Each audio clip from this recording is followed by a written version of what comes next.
जब ये कबीर परमात्मा 650 साल पहले आए थे, क्योंकि ये चारों युगों में आते हैं परमात्मा, ये कबीर परमेश्वर चारों युगों में आते हैं। सतयुग में ये सत सुकृत ऋषि के नाम से आए थे, जिन्होंने मनु को वेद पढ़ाए थे। त्रेता युग में ये मुनिंद्र ऋषि के नाम से आए थे, जो हनुमान जी को मिले थे, जिन्होंने हनुमान जी को आध्यात्मिक ज्ञान दिया था। और अपने जीवन के अंतिम दिनों में पवन पुत्र हनुमान श्री रामचंद्र जी की भक्ति को छोड़ के और मुनिंद्र ऋषि के बताए अनुसार भक्ति जो है वो करने लग गए थे। वो भक्ति, जो भक्ति आज संत रामपाल जी ने हमें दी हुई है, वही मंत्र श्री हनुमान जी जाप किया करते थे, जो मंत्र आज संत रामपाल जी ने, उस कबीर परमात्मा ने हम लाखों भाई बहनों को जो है वो दिए हैं। तो ये त्रेता युग में आए, ये मुनिंद्र ऋषि के रूप में, तो ये हनुमान जी को मिले। हनुमान जी को इन्होंने अपना दास बनाया, इन्होंने अपना जो है वो भगत बनाया। द्वापर में वो कबीर परमात्मा करुणा में ऋषि के नाम से आए थे, जिन्होंने पांडवों की अश्वमेघ यज्ञ को सफल किया था महाभारत के जो है युद्ध के बाद। और 650 साल पहले इस कलयुग की प्रथम पीढ़ी में वो कबीर परमात्मा अपने वास्तविक नाम से आए थे। और वर्तमान में वो कबीर परमात्मा, क्योंकि भक्ति युग है, वर्तमान में पूरा विश्व यदि पार हो सकता है, यदि कोई अपना पूर्ण रूप से जन्म और मरण से छुटकारा प्राप्त कर सकता है, तो चारों युगों का गोल्डन टाइम आज है, वर्तमान में। ये पार होने का समय है, मोक्ष प्राप्ति का समय है। तो आज तो उस परमात्मा ने स्वयं ही आना है धरती पे। और 8 सितंबर 1951 को संत रामपाल जी के रूप में वो कबीर परमात्मा धरती पे स्वयं आ चुके हैं। तो वशिष्ठ जी ने फाइनल कर दिया कि अब इनके जीवन में किसी भी प्रकार का कोई भी संकट नहीं आएगा। लेकिन क्या हुआ उसके बाद? उस कबीर परमात्मा ने अपनी वाणी में कहा कि वशिष्ठ जैसे तत्वेता ज्ञानी शोध के लगन धरे। वशिष्ठ जिसको तत्वेता ज्ञानी कहा जाता था, उस समय का सर्वश्रेष्ठ वो धर्म गुरु था। अरे जो भगवान श्री राम का गुरु, तो उससे बड़ा और कौन होगा उस समय? ब्राह्मण और पंडित। तो बड़ी उनकी ख्याति थी हर जगह कि श्री रामचंद्र जी के गुरु वशिष्ठ जी सबसे बड़े पंडित थे उस समय, वो ब्राह्मण थे, आगे पीछे की जानने वाले थे वो। तो कहते हैं उस वशिष्ठ मुनि ने अपने शिष्य रामचंद्र का बहुत सोच समझ के मुहूर्त निकाला था शादी का। जो लगन उन्होंने निकाला था बहुत सोच समझ के, शोध के। वशिष्ठ जैसे तत्वेता ज्ञानी शोध कर लगन धरे। और फिर क्या हुआ? सीता हरण मरण दशरथ का वो बण बण राम फिरे। उस महान पंडित के द्वारा आज जो ये कलयुग चल रहा है, इस कलयुग के नकली और पाखंडी पंडितों की, धर्मगुरुओं की, ब्राह्मणों की तो बात ही छोड़ दीजिए आप। वर्तमान के ये धर्मगुरु तो वशिष्ठ ऋषि के पैरों की, चरणों के धूल के बराबर भी नहीं है, ना ज्ञान में और ना ही ये शुद्धि में।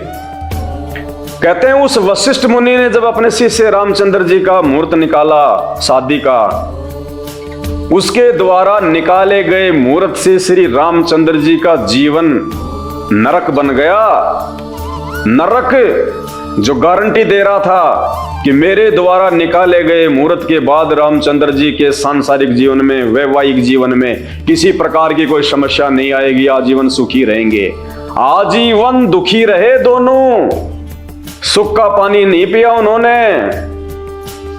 तो कहते हैं वशिष्ठ जैसे तत्वेता ज्ञानी जो शोध के लगन धरे, और सीता हरण मरण दशरथ का बण बण राम फिरे।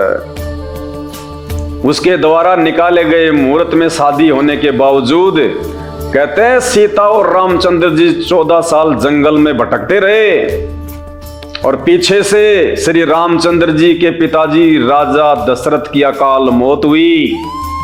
जब रामचंद्र जी वनवास को जा रहे थे तो राजा दशरथ से रहा नहीं गया। पुत्र वियोग में अपने महल के सबसे ऊपरी मकान पे जाके देखने लगे कि कहां से चला गया मेरा पुत्र, कहां चला गया मेरा पुत्र। ध्यान अपने पुत्र में और महल की सबसे ऊंची दीवार पे खड़े होके देख रहे थे। राजा दशरथ का जो पैर था वो दीवार से नीचे फिसल गया और महल की सबसे ऊंची दीवार से राजा दशरथ नीचे गिरे और नीचे गिरने के बाद में उनकी गर्दन टूटने से उनकी अकाल मौत हुई। किनकी? श्री रामचंद्र जी के पूज्य पिताजी राजा दशरथ की गर्दन टूटने से महल की छत से नीचे गिरकर अकाल मौत मरे। और श्री राम और सीता 14 साल तक जिन्होंने जंगल में धक्के खाए, बहुत सारे दुख और परेशानियों का सामना किया और उसके बाद भी वो सुखी नहीं रहे।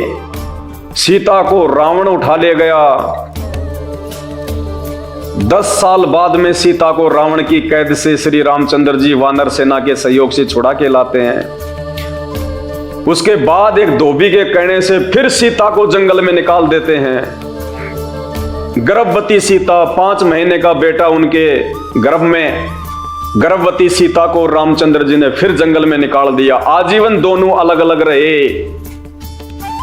श्री रामचंद्र जी सरयू नदी में जल समाधि जिसको कहते हैं, देसी भाषा में कहते हैं डूब के मरना, श्री रामचंद्र जी सरयू नदी में जाके मरे। उन्होंने अपना जीवन लीला समाप्त की। सीता धरती में समा गई। अरे जिस व्यक्ति के बेटे कहां, जिसकी औरत कहां, जो खुद कहां, वो व्यक्ति कभी आजीवन सुखी हो सकता है क्या? जिंदगी में नहीं हो सकता। तो बताइए, वशिष्ठ मुनि के द्वारा निकाले गए शुभ मुहूर्त ने क्या श्री रामचंद्र जी का भाग्य चेंज किया? क्या उनके भाग्य में कोई बदलाव किया? नहीं किया। तो वर्तमान के जो ये जगह जगह ये सर के बाल मुंडवा के, लंबी सी चोटी रखवा के, पीले पीले कपड़े धारण करके, कांख में पोथी लेके, 150 रुपए के अंदर ये मुहूर्त निकालने वाले, बताओ इनकी तो बिसाती क्या है जो आपका भाग्य चेंज कर दें? जिनके मुंह में गुटका और मुंह में महागायत्री मंत्र का जाप रहता है, वेदों के श्लोक बोलते रहते हैं, मुंह में इनकी रजनीगंधा चलती रहती है। बीच बीच में अगर मोबाइल आ जाए, कोई फोन आ जाए तो बात भी करते रहते हैं, मंत्र भी बोलते रहते हैं। बताइए इनसे क्या फायदा होगा, क्या लाभ होगा इनसे? ये कॉमन सेंस की बात है। जब वशिष्ठ मुनि जैसा महाज्ञानी व्यक्ति, महाज्ञानी पंडित, ब्राह्मण, धर्मगुरु, जो श्री रामचंद्र के भाग्य को नहीं बदल सका, ये वर्तमान के पंडितों की क्या बिसात है? क्यों हम अपना पैसा बर्बाद करते हैं? क्यों हम अपना समय बर्बाद करते हैं? दूसरी बात, हम मकान बनवाते हैं, 10-20 लाख रुपए का मकान बनवाया, उसके बाद में हम पंडित जी को बुलाते हैं, हम गृह प्रवेश करेंगे, पंडित जी मुहूर्त निकालेंगे, उस दिन यदि हम इस घर में पैर रखेंगे तो कोई अमंगल नहीं होगा, कोई आपत्तियों का सामना नहीं करना पड़ेगा। अरे विचार करो, सन 2000 में गुजरात के भुज में भूकंप आया था, भूकंप, और ऐसा भयानक भूकंप था कि 20-20 मंजिल की इमारतें जमीन में धंस गई थी, नामो निशान मिट गया था उनका, कचरे में तब्दील हो गई थी। जिस व्यक्ति ने वो 20 माले की मंजिल बनवाई थी, उस व्यक्ति ने तो कोई पंडित जी भी बहुत बड़ा और जाना माना ही बुलाया होगा। लाखों रुपया तो वो पंडित मुहूर्त के ले गया होगा पूजा पाठ करने के, और उस लाखों रुपया देके उस जाने माने पंडित जी से पूजा पाठ करवाने के बाद भी जब सन 2000 में गुजरात के भुज में भूकंप आया और वो जमीन ताश के पत्तों की तरह ढेर हो गई, तो सोचिए आप जो 20-25 लाख रुपए की छोटी सी झोपड़ी बनवाते हैं और 500 रुपए का मरा सा हल्का सा एक पंडित जी बुलवाते हैं, जिसके मुंह में गुटखा, जुबान पे गाली, दांत उसके काले पीले, 4 मंत्र बोल के भाग जाता है क्योंकि दूसरे की भी जाना होता है। तो जब लाखों रुपया देकर बहुत बड़े उस पंडित ने गुजरात वाली उन सैकड़ों बिल्डिंगों का कोई बचाव नहीं किया, तो भाई आपके 500 रुपए वाले पंडित जी आपकी झोपड़ी को जब भूकंप आएगा, कोई आपत्ति आएगी, आपके भाग्य में कोई परेशानी होनी होगी, तो वो 500 रुपए वाला पंडित कहां से उसके मंत्र आपके भाग्य को बदल देंगे, आपको सुख दे देंगे?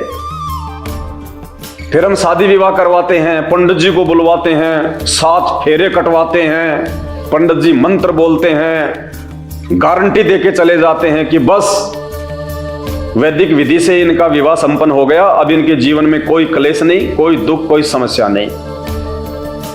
भाई और बहनों, विचार करो, जब उन पंडितों की खुद की बहन बेटियों की शादी होती है तो वो पंडित तो अपनी बहन बेटियों का जो मुहूर्त है, जो पूजन है, वो आपसे भी बहुत अच्छे से करेंगे। वो क्या उन पंडितों की, उन ब्राह्मणों की बहन बेटियां विधवा नहीं होती? क्या उनके पति का एक्सीडेंट नहीं होता? क्या उनके घर में कोई अमंगल नहीं होता? क्या उन पंडितों की बहन बेटियों के बच्चे नहीं मरते? मरते हैं ना, विधवा भी होती हैं। अरे जब उन पंडितों की, ब्राह्मणों की खुद की बहन बेटियां, उनके रिश्तेदारों का कोई बचाव नहीं है, जब वो अपने खुद के लोगों का, रिश्तेदारों का भाग्य चेंज नहीं कर सकते हैं, नहीं बदल सकते हैं, तो आपकी बहन बेटियों का, आपके घर परिवार का, आपके रिश्तेदारों का संस्कार कहां से जो है वो चेंज कर देंगे? ये कॉमन सेंस की बात है, कॉमन सेंस की बात है। आप 21वीं सदी में जी रहे हो, आदम के जमाना नहीं है ये कि कोई भी हमें मूर्ख बना देगा, कोई भी हमारे को जो है वो पागल बना देगा। ये देखा देखी में चलने का समय नहीं है। परमात्मा धरती पे प्रकट है और सन 1951 से संत रामपाल जी भगवान ने धरती पे प्रकट होके जन जन को शिक्षित करवा दिया, शिक्षित साक्षरता अभियान चला के। सन 1951 से पहले भारत में लोग अपने बेटा बेटियों को नहीं पढ़ाया करते थे,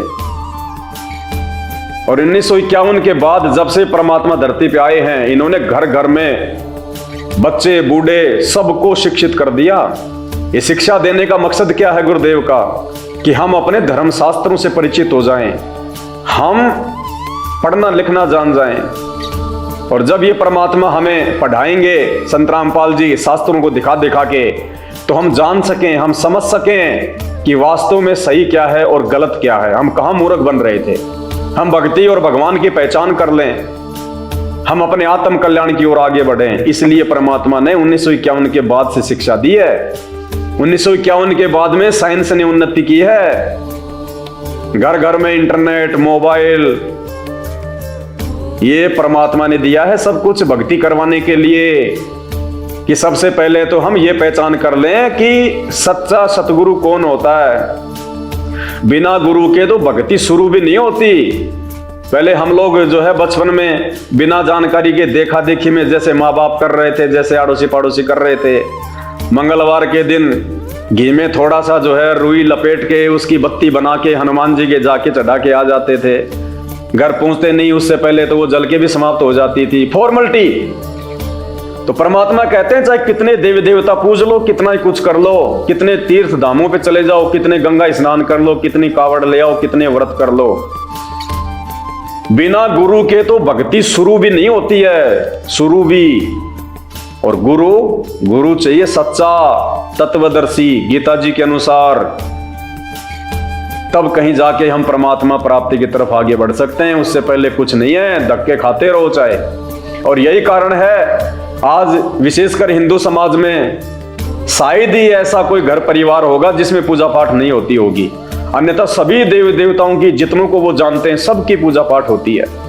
और उस पूजा पाठ के चलते भी सबके घर में अमंगल, लड़ाई झगड़े, मार पीट, कलेश, किसी का काम धंधा ठीक नहीं, 24 घंटे टेंशन में। क्यों? क्योंकि हम लोग शास्त्र विरुद्ध आचरण कर रहे हैं, शास्त्र विरुद्ध भक्ति कर रहे हैं, बिना गुरु के हम भक्ति कर रहे हैं। और अगर कोई गुरु भी मिल गया तो नकली, पाखंडी, जो प्रमाणित नहीं है, जो नाम देने का अधिकारी नहीं है, जो कथा सुनाने का अधिकारी नहीं है। तो भाई और बहनों, ये मुहूर्त निकलवाने से, ये पाखंड पूजा से हमें किसी भी प्रकार का कोई भी लाभ प्राप्त नहीं हो सकता है जब तक हम उस एकमात्र तत्वदर्शी संत, सच्चे धर्मगुरु, सनातनी प्रभु संत रामपाल जी की विधिवत शरण में आके भक्ति साधना मर्यादा में रह के शुरू नहीं करते हैं। और रही बात संस्कार चेंज होने की मुहूर्त से, पूजा पाठ से, तो आप विचार कीजिएगा, जब महाभारत का युद्ध हो रहा था, जब दोनों सेनाएं कौरव और पांडवों की आमने सामने युद्ध करने को खड़ी हुई थी, उससे कुछ दिन पूर्व एक पक्षी ने, जिसको हम टटीहरी कहते हैं, वो टटीहरी पक्षी ने महाभारत के उस युद्ध क्षेत्र में, उस मैदान में अपने अंडे उत्पन्न कर दिए थे। अब उसको बेचारे को क्या पता कि यहां पे कोई लड़ाई झगड़ा होने वाला है। उसने अंडे उत्पन्न कर दिए और जैसे देखा उसने कि दोनों तरफ से सेनाएं खड़ी हैं, लोग खड़े हैं और अब मेरे अंडे सुरक्षित नहीं रह पाएंगे। उस पक्षी ने अपनी आत्मा से, अपने अंतर्मन से अरदास की थी उस परमात्मा से। उसकी आत्मा दुखी हुई थी अपने बच्चों को लेके और उसने उस परमपिता परमेश्वर से, क्योंकि देखो आत्मा सबकी एक जैसी है, हमारे शरीर अलग अलग हैं, संस्कार आधार से, भाग्य आधार से, कर्मों के आधार से। आज इंसान है तो कल को अगर भक्ति नहीं करी तो हम भी जो है पक्षी की योनि में जा सकते हैं, हम पशु की योनि में भी जाएंगे। तो इसी प्रकार अपने कर्म आधार से वो आत्मा पक्षी की योनि में थी और उसने अंतरात्मा से पुकार की थी। वो तो जानती भी नहीं थी कि राम कौन है, श्री कृष्ण कौन है, हनुमान जी कौन है, भगवान कौन है। उसने आत्मा से पुकार की थी अपने बच्चों के लिए और आत्मा की पुकार ये परमात्मा सुनता है। और वो पिछले जन्म में जब उसको मानव शरीर प्राप्त था, उस पक्षी को, वो किसी तत्वदर्शी संत की वो शरण में थी। उसने कुछ समय तक अच्छी साधना की थी, उसकी भक्ति कमाई उसके पास में शेष थी उसकी आत्मा में। उस आधार से उस परमात्मा ने उसकी पुकार सुनी, उस पक्षी की, और उस परमात्मा ने, उस कबीर देव भगवान ने, सतगुरु रामपाल जी भगवान ने इंद्र के ऐरावत हाथी का घंटा उसके जो गले में जो बंधा रहता है, जिसका वजन 88,000 मण, इंद्र के ऐरावत हाथी के गले में जो घंटी है उसका वजन है 88,000 मण। कहते वहां से वो टूट के गिरा और महाभारत के युद्ध के बीच में उस टटीरी पक्षी के अंडों के ऊपर आके खड़ा हो गया। पूरा महाभारत का युद्ध हो लिया, सारे मर गए पांडवों को छोड़ के, लेकिन वो टटीरी पक्षी के अंडों को किसी भी प्रकार का कोई नुकसान नहीं पहुंच पाया। तो बताइए, वो टटीरी पक्षी ने किसी पंडित से, किसी ब्राह्मण से अंडे पैदा करने से पहले कोई मुहूर्त निकलवाया था क्या कि पंडित जी मैं अंडे उत्पन्न करने जा रही हूं, मेरे अंडों को किसी प्रकार की कोई हानि ना हो, मेरे बच्चे सकुशल अंडों से बाहर आ जाए, आप जी मुहूर्त कर निकाल दीजिए, आप जी पूजन कर दीजिएगा। क्या उस पक्षी ने किसी प्रकार का कोई मुहूर्त निकलवाया था? क्या कोई पूजा पाठ करवाया था? क्या किसी पंडित या ब्राह्मण से उसने कोई सलाह ली थी? जो भगवान ने इंद्र के हाथी का घंटा तोड़ के उसकी रक्षा की। और उधर वो कौरव एक से एक बलशाली, भीष्म पितामह, द्रोणाचार्य, कर्ण, अश्वत्थामा, उन्होंने तो युद्ध करने से पहले मुहूर्त निकलवाए थे, पूजन पाठ करवाए थे, उन्होंने यज्ञ करवाए थे बड़े बड़े जो है ब्राह्मणों से, और उन सब का सत्यानाश हुआ। मुहूर्त निकलवा के युद्ध करने वालों का, पूजा पाठ करवा के जो है युद्ध करने वालों का, बड़े बड़े धनुधारियों का, उन बड़े बड़े महाबलियों का सत्यानाश हुआ उस महाभारत के युद्ध में। उस यज्ञ ने, उस पूजा ने, उस मुहूर्त ने कोई लाभ नहीं दिया। और वो टटीरी पक्षी जिसने ना कोई मुहूर्त निकलाया, ना जिसने कोई पूजा पाठ करी, ना किसी ब्राह्मण और पंडित से कोई सलाह ली, और परमात्मा ने उसकी आत्मा की पुकार सुन के और इंद्र के ऐरावत हाथी का घंटा तोड़ के महाभारत के युद्ध में रक्षा की। ये तो प्रमाण है, कोई जुठला नहीं सकता इनको। तो बताइए भाई साहब, जब मुहूर्त निकलवाने से, पूजा पाठ करवाने से किसी प्रकार का कोई लाभ होना ही नहीं है, मिलना वो ही है जो आपके भाग्य में, जो आपके संस्कार में है, तो क्यों अपना समय और पैसा बर्बाद करते हो? क्यों ये मनमुखी और शास्त्र विरुद्ध साधना करके उस भगवान के हम दोषी बने? देखो, इस दुनिया का सबसे बड़ा जो अपराध है ना, सबसे बड़ा अपराध है शास्त्र विरुद्ध साधना।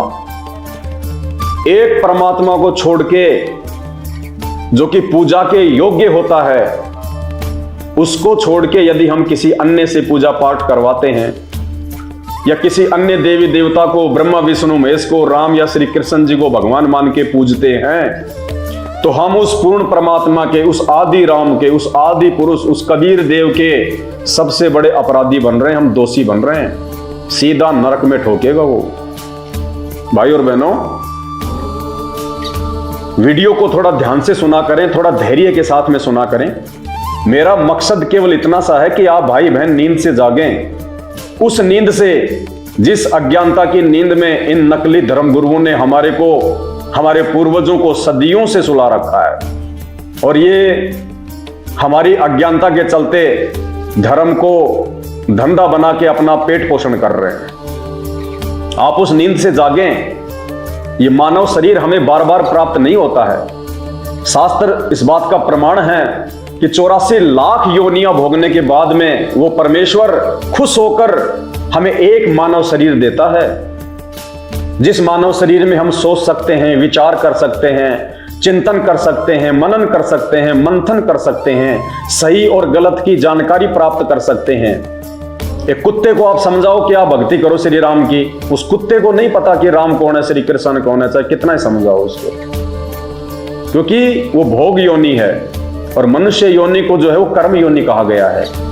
हम इसमें अच्छे कर्म बना सकते हैं, शुभ कर्म करके हम अपने आत्मा का आत्म उद्धार करवा सकते हैं। तो आज ये मौका भगवान ने मानव शरीर देके आप और हमारे को दिया है, और स्वयं वो भगवान भी धरती पे आ गया है। वो आदि पुरुष, वो आदि राम, वो कबीर देव भगवान, वेद जिसकी महिमा गाते हैं, जिसकी गवाही देते हैं, अनेकों जगह वेदों में जिस परमेश्वर का नाम लिखा हुआ है वो कबीर देव आज संत रूप में, सतगुरु रूप में धरती पे संत रामपाल जी के रूप में प्रकट हैं। तो मेरा मकसद है कि आप भाई बहन जागें। हम आपकी गालियां भी खाएंगे, कोई बड़ी बात नहीं है, आप हमारे भाई बहन हैं। और अपनों को जगाने के लिए यदि हमें गालियां खानी पड़े, हम खाएंगे, कोई बड़ी बात नहीं है। बस आप जाग जाओ, आप एक बार अपने जीवन की दिशा को चेंज कर दो, सही और गलत का निर्णय करके, फैसला करके। इसीलिए हम आपके सामने शास्त्र प्रमाणित बातें लेके आते हैं। अपनी तरफ से हम संत रामपाल जी के भगत अपनी तरफ से आपको कोई भी बात नहीं बताएंगे।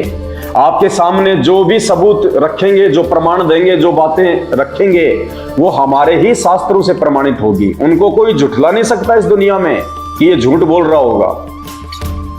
तो भाई और बहनों, ये मूर्त वगैरह निकलवाने से, पूजा पाठ वगैरह करवाने से, चाहे कोई भी धर्म हो, कोई भी धर्म गुरु हो, कितने ही बड़े से बड़ा क्यों ना हो, कितना ही बड़े से बड़ा वो आडंबरकारी क्यों ना हो, पाखंडी क्यों ना हो, चाहे लाखों की स्टेज लगा के, चाहे 20 लाख लोग उसकी जो है पंडाल में ही क्यों ना बैठे हों, हमने देखा देखी में नहीं चलना, भीड़ को देख के नहीं चलना।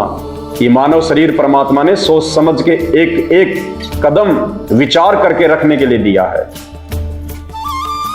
तो जब श्री रामचंद्र जी का भाग्य उनके खुद के गुरु वशिष्ठ मुनि शुभ मुहूर्त निकाल के, लगन निकाल के नहीं चेंज कर पाए, नहीं बदल पाए, और ना ही स्वयं श्री रामचंद्र जी अपने भाग्य को बदल पाए,